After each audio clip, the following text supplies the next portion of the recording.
Hello students, I hope you all are fine at home. Student, as you know, we are working from home. That is why we are providing you online classes on behalf of St. Angel's Public School, Bagpat. Student, today here we go with chapter 5 of English main course book of class 7. The title of the chapter is The Open Window. So let's start.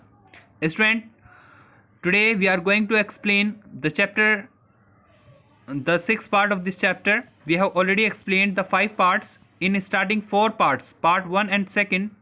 Part 1 and 2 we have discussed the chapter summary, and in part 3rd, 4th and 5th we have explained the chapter line by line.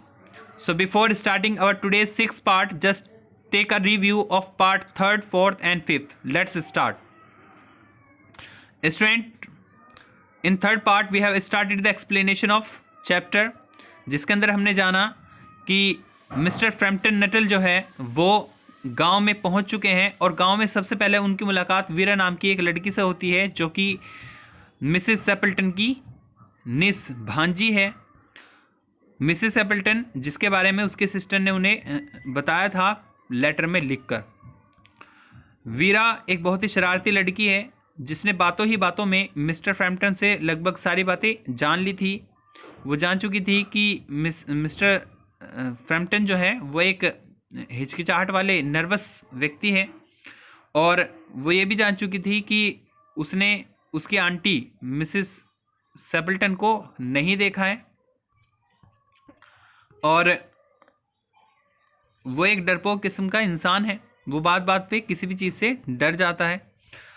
तो जो वीरा है वो उससे और information भी gain कर लेती है, और वो उससे सब कुछ बता देता है कि मैं किसी की भी व्यक्ति के बारे में यहाँ नहीं जानता, मुझे तो लेटर्स के अंदर मेरी सिस्टर ने बताया है यहाँ के व्यक्तियों के बारे में।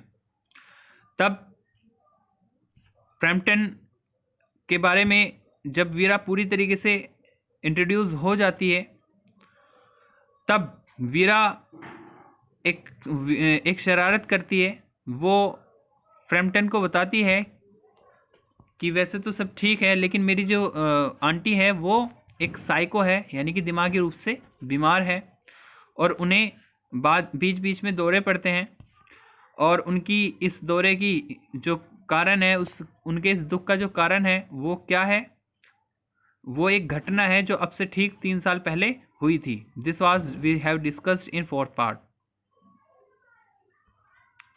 तो वो कहती है कि अब से 3 साल पहले उनके साथ एक ऐसी दुखद घटना हुई थी जिसने उनके दिमाग पर बहुत गहरा असर पड़ाया है, जिसके वजह से वो बहुत ही ज़्यादा दुखी रहती है, और इसी वजह से वो ये जो विंडो है ये ओपन रखती है, एक खिड़की की तरफ वो इशारा करते हुए कहती है। अब फ्रैम्पटन पहले से ही एक नर्वस व्यक्ति था, वो घबरा जाता था किसी भी छोटी से छोटी चीज़ से, तो वो इस चीज़ को सुनकर और ज़्यादा नर्वस हो जाता है, और वो अंदाज़ा लगाता है कि ये जो मिसेस सेपल्टन है वो कैसी महिला होंगी, वो कैसा बिहेव करेंगी उसके साथ। और वीरा इसी चीज़ का फ़ायदा उठा रही थी, और वो वीरा जो है उनके बारे में और चीज़ें बताती है। जब वो कहती है कि ये जो खिड़की है इससे ट्रेजिडी हुई थी, एक काफ़ी बड़ी ट्रेजिडी जुड़ी हुई है इस खिड़की से मेरी आंटी की। तो वो पूछता है कि कैसी ट्रेजिडी, इस खिड़की से ऐसी क्या कनेक्शन है तुम्हारी आंटी की ट्रेजिडी का। तो वो उसे बताती है कि अब से 3 साल पहले यहाँ इसी गांव में जो मेरी आंटी है उनके जो हस्बैंड है और उनके जो 2 छोटे भाई हैं, आंटी के जो हस्बैंड है और आंटी के जो दोनों भाई हैं, वो क्या करते हैं, वो अब से 3 साल पहले इसी खिड़की से होकर शिकार के लिए गए थे, और शिकार के लिए जब वो गए थे तब उन्हें एक दलदली इलाके से गुज़रना पड़ा, और उस दलदली इलाके से जब वो गुज़र रहे थे तो एक जगह दलदल में वो धंस गए और वो वहीं दब गए। तो उनकी मृत्यु अब से 3 साल पहले हो चुकी थी, और लेकिन ये सदमा जो मेरी आंटी है वो बर्दाश्त नहीं कर सकी, और सबसे बड़ी ट्रेजेडी जो हुई है वो यही हुई है कि उनकी लाशें भी नहीं मिली हैं, उनकी लाशें भी बरामद नहीं हुई है जंगल से, और मेरी आंटी तब से सदमे में है, और उन्हें लगता है कि जो उनके हस्बैंड है और उनके जो 2 छोटे भाई हैं वो इस खिड़की से गए हैं और वो इसी खिड़की से वापस आएंगे, और वो इसीलिए इस खिड़की को हमेशा खुले रखती हैं, और अक्सर हमें इस खिड़की को देर रात तक खुले रखना पड़ता है, क्योंकि जो आंटी है उन्हें आज भी उम्मीद है कि वो वापस आएंगे और इसी खिड़की से वापस आएंगे। और वो अपनी आंटी के लिए सहानुभूति जताती है कि बेचारी जो आंटी है वो बहुत ही ज़्यादा परेशान रहती है और बहुत ही ज़्यादा इस बात को लेकर टेंस रहती है।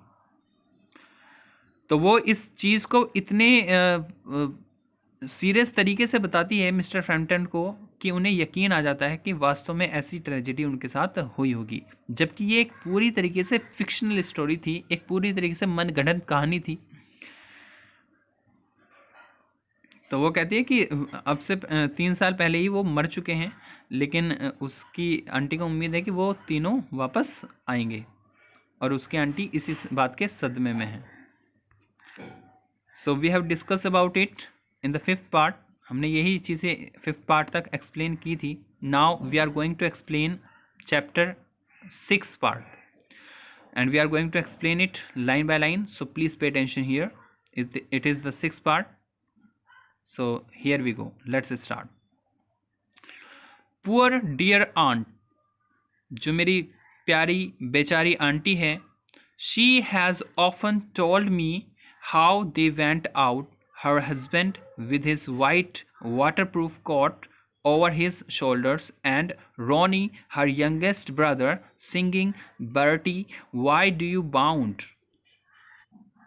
तो वो अपनी आंटी के बारे में बताती है she has often told me, कि उसकी आंटी ने उसको काफ़ी बार बताया है हाउ दे वेंट आउट, कि कैसे वो बाहर जाया करते थे। कौन? उसके हस्बैंड और उसके जो 2 भाई थे, यंगर भाई जो थे, यंगर ब्रदर्स जो थे। कैसे जाते थे? हर हस्बैंड, उसका जो हस्बैंड थे, with his white waterproof coat, अपना वाइट वाटर प्रूफ कोट पहनकर वो जाया करते थे। ओवर हिज शोल्डर्स, वो इवन अपने कांधों पर डालकर जाया करते थे। एंड रोनी, और रोनी जो उसका हर यंगेस्ट ब्रदर, उसका जो सबसे छोटा भाई था, सिंगिंग, वो गाना गाते हुए जाया करता था। Bertie why do you bound, ये जो लाइन है Bertie why do you wound, why do you bound, ये असल में सिंगिंग लाइन है, ये गाने की लाइन है। जो गाना वो अक्सर गुनगुनाया करता था, कौन? रोनी। रोनी कौन है?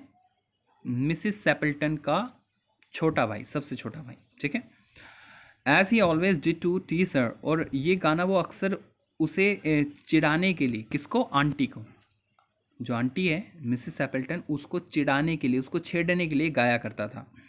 बिकॉज शी सैड, क्योंकि वो कहती थी, इट अनॉयड हर, कि ये जो गाना है वो उन्हें नाराज़ करता है, तंग करता है, परेशान करता है, अच्छा नहीं लगता। डू यू नो, और क्या तुम्हें पता है, सम टाइम ऑन स्टिल, कि आज भी कभी कभी, क्वाइट इवनिंग लाइक दिस, कभी कभी जब शांत संध्या होती है, यानी कि जब शाम के वक्त कोई भी पशु पक्षी आवाज़ नहीं करता, बिल्कुल क्वाइट, बिल्कुल शांत इवनिंग होती है, बिल्कुल साइलेंट इवनिंग होती है, लाइक दिस, जैसी आज है। I almost get a creepy feeling, तो मुझे कभी कभी तो लगभग पूरी तरीके से मुझे तो डरावनी फीलिंग आती है, मुझे बहुत ही डर लगता है। That they will all walk in, और मुझे ऐसा लगता है कि शायद वे तीनों के तीनों यहाँ हमारे घर के अंदर ही आएंगे, थ्रू दैट विंडो, उस विंडो से होते हुए।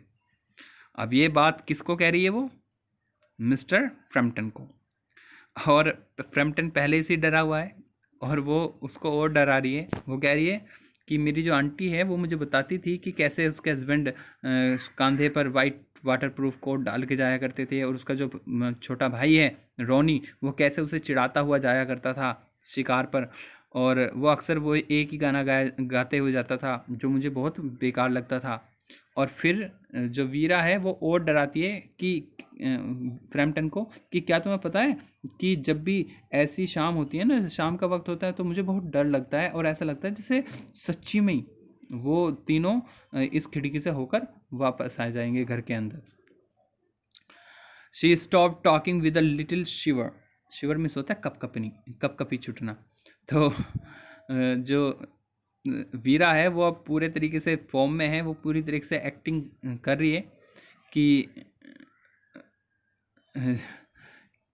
कि वो कपकपाते हुए, थोड़ी आवाज़ को सीरियस करते हुए अपनी बातें ख़त्म करती है। It was a relief to Framton, अब शायद फ्रैम्पटन को थोड़ी राहत मिली थी। When the aunt came into the room, जब आंटी जो है वो अब अपना काम निपटाकर उस रूम में प्रवेश करती है। And apologised for being late, और वो माफ़ी मांगती है लेट होने के लिए। यानी कि अब जो है वीरा अपनी बात तो पूरी कर चुकी है, उसने अपनी पूरी कहानी फ्रैम्पटन के दिमाग में घुसा दी है। और अब यही एंट्री होती है किसकी, मिसेस सेपल्टन की, और वो लेट आने के लिए पहले तो माफ़ी मांगती है, अपोलोजाइज करती है और कहती है I hope Vera has been amusing you, कि वीरा तुम्हारा अच्छे से मनोरंजन कर रही होगी, मुझे उम्मीद है ये। शी सैड, उन्होंने कहा, किसने कहा, मिसेस सेपल्टन जो आंटी है वीरा की।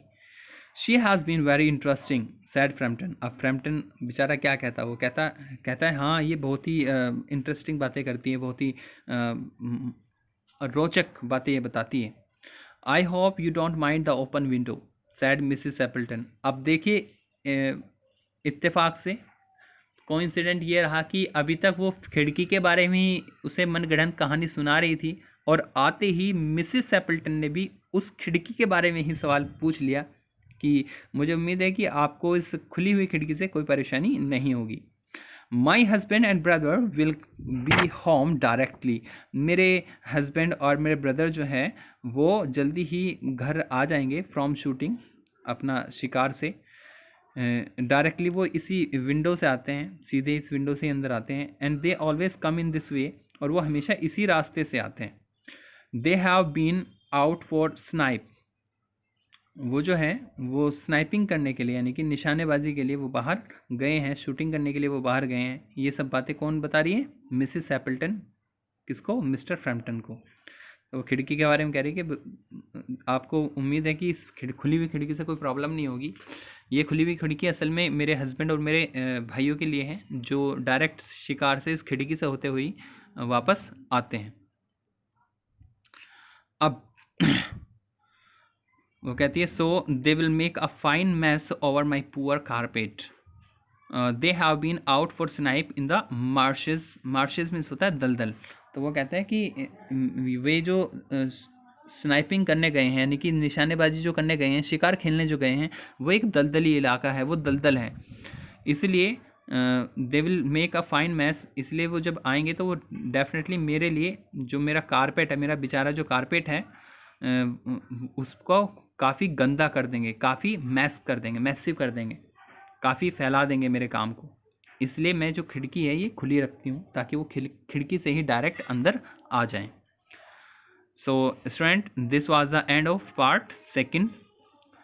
We will meet you again in the 7th part of the chapter. Till then, I just advise you, stay at home, be safe. Thank you. Have a nice day.